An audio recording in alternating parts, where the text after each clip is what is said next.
When he came into my life, my loneliness ended, and that same day I slowly stopped being myself. It took me 3 years to understand which one mattered more. And I want to ask you something before I go any further. Is there someone in your life right now telling you that your quiet is a problem? That being alone at your age means something is wrong with you? That you need someone beside you to be a complete person? If so, stay with me, because what I am about to tell you took me far too long to learn, and I would rather say it now than have you spend your remaining years figuring it out the way I did. If this is your first time here, subscribe right now. This channel is a place for real stories, honest ones, the kind women my age have been keeping to themselves for decades. There are more coming. Subscribe, and let me begin. My name is Rose. I am 82 years old, and it took me years to finally admit this to myself. When I was 67, I got a boyfriend. I want you to sit with that word for a moment. Boyfriend. At 67. Everyone around me said it was wonderful. My daughter Claire told me I was doing exactly the right thing. My neighbor Barbara said it was about time.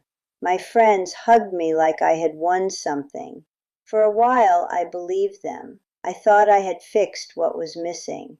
But no one saw what was really happening. No one thought to ask. For 3 years I woke up every morning at 5:30. That is an old habit of mine, the kind that stays with you long after the reason for it is gone. And every morning, before I even opened my eyes, I felt something I had never felt before. It was not exactly sadness. It was quieter than that. Something that settled in my chest and made it hard to want to get up. I could not name it then. All I can tell you is this. The morning he left, I walked into my kitchen, put the kettle on, sat in my old chair by the window, and for the first time in 3 years, I felt like myself again. Back then, I did not understand why. I am not here to tell you that love is wrong. I am not bitter. I am not angry. I am just an 82-year-old woman who learned something the hard way. And I would rather tell you now than have you lose what I nearly lost for good. But before I tell you what I lost, and I did lose something I am still reaching back for, you need to understand who I was before he walked through that door. Because the woman I was at 66, I am still trying to find her. My husband Edward passed away in 2009, a stroke, sudden. He was here on a Tuesday morning and gone by Wednesday afternoon. The doctors said he did not suffer. I suppose they meant that as comfort. For the next 2 years, I will not lie to you, I was barely here. I would walk into a room and stand there unable to remember why I had come. I would open the refrigerator and stare into it like it might tell me what to do next. But then, slowly, something changed. I am a retired school teacher. For 34 years, I stood in front of children and helped them make sense of the world. So when my own world stopped making sense, I went back to what I knew. I went into the garden. Edward and I had always had a garden, but it had always been his idea and my labor, and neither of us had ever admitted that out loud. After he was gone, I made it entirely mine. I cleared the old beds. I planted things I had always wanted to plant. Roses along the back fence, lavender under the kitchen window, a small vegetable patch that my daughter thought was too ambitious and which I have since proven otherwise. By the time I was 70, I had a routine that was entirely my own. Up at 5:30, no alarm needed. Tea by the kitchen window for 20 minutes, watching the garden come awake. Outside by 7, work until noon, a light lunch, a short rest, then back outside until the light changed. It sounds simple. It was. That was exactly the point. I was content, deeply, quietly, genuinely content, in a way I had not been in years. Then my daughter started to worry. It began one Christmas. Claire looked at me across the table with that particular expression children get when they have decided something is wrong with you. "Mum," she said, "don't you get lonely here by yourself?" I told her I did not. I told her I genuinely enjoyed my own company. She said, "You spend all day alone in that garden. That cannot be healthy." 3 weeks later she called and said she had someone she wanted me to meet. A man from her husband's office. His name was Raymond, 68 years old, a retired accountant, widowed 3 years earlier. "Just have coffee with him, Mum. Just coffee. I think you would like him." Then my neighbor Barbara got involved. One morning at the garden gate she stopped me with that look people get when they have decided they know your life better than you do. She said, "Rose, you are far too young to be alone like this. You should meet him." They spoke as if I were suffering, as if those mornings in my garden were something I needed rescuing from. And here is the part I want you to pay attention to. This is where I made my mistake. I started listening. When everyone around you agrees about something, you begin to wonder if perhaps you are the one who cannot see clearly. You begin to doubt your own happiness. It is so quiet, the way that doubt arrives, so gentle, so well-meaning. And the truth is, there was a loneliness in me that I had not shown anyone, a small, quiet one, the kind that lives in the space where another person used to be. I will admit that. What I did not understand then was what trying to fix it would cost me. In February, on a Thursday, I met Raymond for coffee. He was kind, thoughtful. He asked about my garden and seemed genuinely interested. He talked about his grandchildren in a way that was warm without being dull. On the drive home, I thought, maybe Claire is right. Maybe this is good. Coffee became dinner. Dinner became twice a week. And I will be honest, the first few months were very nice. I felt something I had not felt in years. It was not quite love. It was simpler than that. It was being seen. But what I did not understand then was this. He was not seeing the real me. He was seeing the version I was presenting. The woman who dressed nicely for dinner. The woman who laughed easily at his stories. The woman who asked about his sister's health. The real me was still in the garden at 7 in the morning, hands in the soil, perfectly and completely alone. And that woman was about to meet him. And he was not going to know what to do with her. The changes came quietly. Raymond liked company in the mornings. By 8 o'clock he had already talked through the news, called his son, and had 3 opinions about the weather. I am not a woman who speaks before 9 in the morning. That is not a flaw. That is simply who I am. Edward knew that within the first year of our marriage. He used to bring me tea and leave it on the windowsill without saying a word. That was love. That wordless, knowing, careful love. Raymond never quite understood the quiet. For him, silence meant something was wrong. He did not like the garden, though he never said so directly. He was too considerate for that. Instead, around 10, he would appear at the back door. "Just came to see how you are getting on." Then he would stay. "Is that a weed? Should you be kneeling like that? What are you planting there?" They were not unkind questions, but they broke something. They pulled me out of the place I went to when I was in the garden, that particular inner quiet that is not emptiness but the opposite of emptiness. So I started going out earlier. He started coming out earlier. Let me tell you something I have never said out loud before.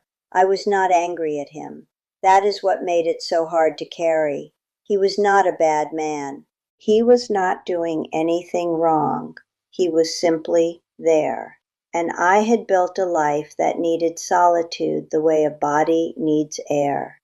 Quietly, constantly, without negotiation. The morning everything became clear was a Wednesday in April, 3 years in. I woke at 5:30. He was still asleep in the next room. I made my tea and stood at the kitchen window looking at the garden, and I realized I did not want to go outside. Not because I was tired. but because I knew he would be up within the hour. Whatever I started, whatever peace I found, would be interrupted. So why begin at all? I stood there while my tea went cold, and I asked myself a question that stopped me completely. When did I stop wanting to go into my own garden?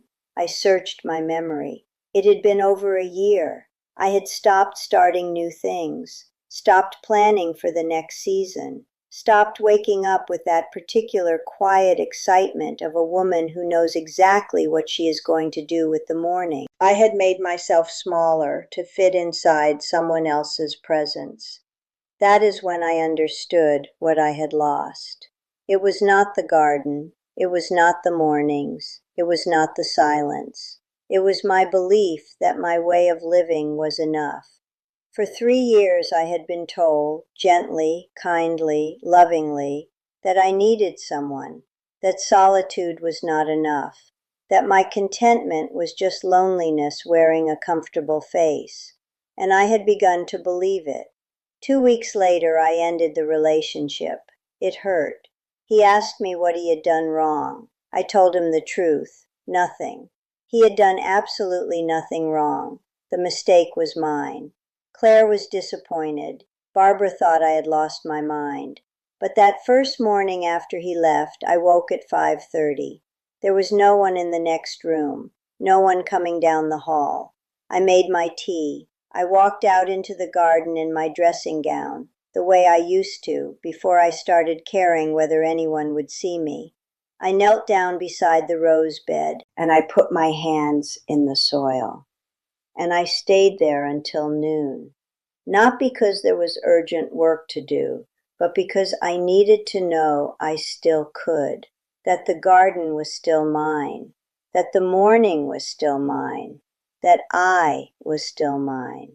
Now I want to speak directly to you, because if you have stayed with me this long, something in this story is close to something in yours. So here is what I know at 82 years old, the hard way, the long way. The first thing, your contentment is not a diagnosis.